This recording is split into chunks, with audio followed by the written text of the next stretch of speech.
Breaking చూస్తున్నాం. మలయాళ నటి భావనపై జరిగిన లైంగిక దాడి కేసులో నటుడు దిలీప్ నిర్దోషిగా తేలాడు. తన మాజీ భార్య మంజు వారియర్ పోలీసులు తనను నాశనం చేయడానికి కుట్ర పన్నారని ఆరోపించాడు. మాజీ భార్య విడాకుల తర్వాత దిలీప్ మరో స్టార్ హీరోయిన్ కావ్య మాధవన్ను పెళ్లి చేసుకున్నాడు. మంజు వారియర్తో విడాకుల ముందు దిలీప్ కుమార్ కావ్యతో కొన్నాళ్ల పాటు అఫైర్ కొనసాగించినట్లు వార్తలు వచ్చాయి. తనతో మంజు వారియర్తో విడిపోవడానికి భావనే కారణమనే కోపంతోనే ఆమెపై దిలీప్ లైంగిక దాడి చేయించాడు అనే ఆరోపణలు అప్పట్లో ప్రకంపనలు సృష్టించాయి. కేసులో మొదట 10 మందిని నిందితులుగా చేర్చగా ఇందులో దిలీప్ 8వ నిందితుడిగా పోలీసులు చేర్చారు.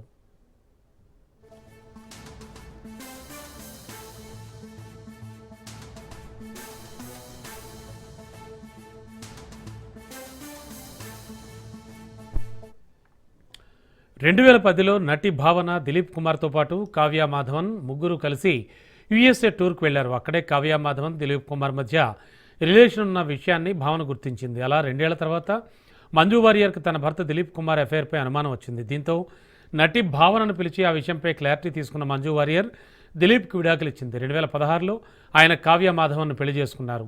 అంతా సాఫీగా సాగుతుంది అనుకునే టైంలో తన భార్య మంజు వారియర్ విడాకులు ఇవ్వడానికి కారణం భావనే అని దిలీప్ కుమార్ తెలుసుకున్నాడు. దీంతో ఆమెపై కక్ష పెంచుకుని ఒక గ్యాంగ్కు సుపారీ ఇచ్చి గ్యాంగ్ రేప్ చేయించారనే ఆరోపణలు వచ్చాయి.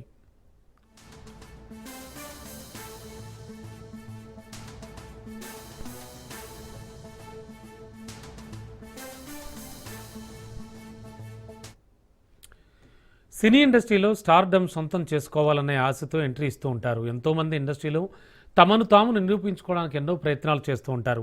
హీరోలు, హీరోయిన్స్, విలన్స్, క్యారెక్టర్ ఆర్టిస్టులు, దర్శకులు, నిర్మాతలు ఇలా ఎంతోమంది సినిమాపై ఆధారపడి జీవిస్తున్నారు. ఇక ఇండస్ట్రీలో అందరూ మంచివారే ఉండరు అనేది తోటివారు గుర్తించాలి. సినీ ఇండస్ట్రీలో ఎంతోమంది అనేక రకరకాల వివాదాల్లో కూడా చిక్కుకున్నారు.